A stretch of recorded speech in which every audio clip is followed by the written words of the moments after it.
очереди люди были все серые. Там, где поставить точку, а где запятую, решает каждый сам. Главное, чтобы это было правильно и по нормам русского языка. Не списывать и не давать другим, чтобы повысить свою грамотность. Так проходит главная орфографическая проверка года «Тотальный диктант».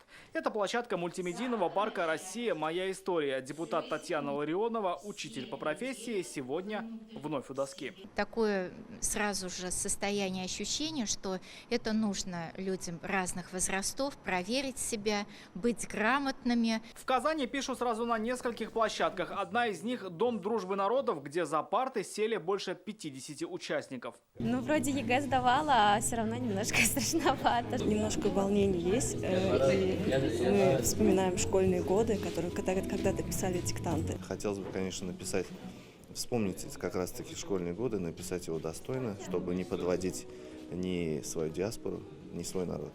Записываем. Кому год, кому 3.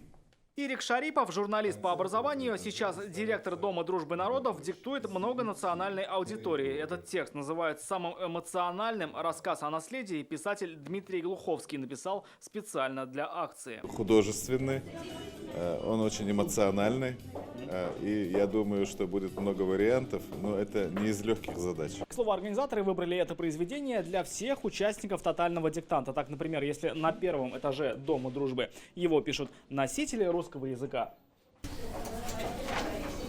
то уже на третьем те, кто только изучает его. Это иностранные студенты казанских вузов. Это хорошо, что такую акцию организовывают не только для иностранных студентов. Здесь каждый может принять участие. Писать диктант на другом языке непросто, но студентам и это по плечу.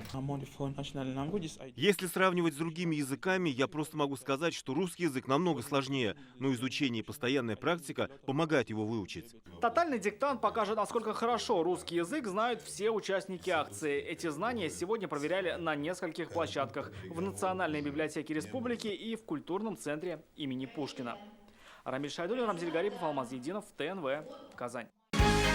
Закажи рекламу на ТНВ. Телефон в Казани 5 705 100.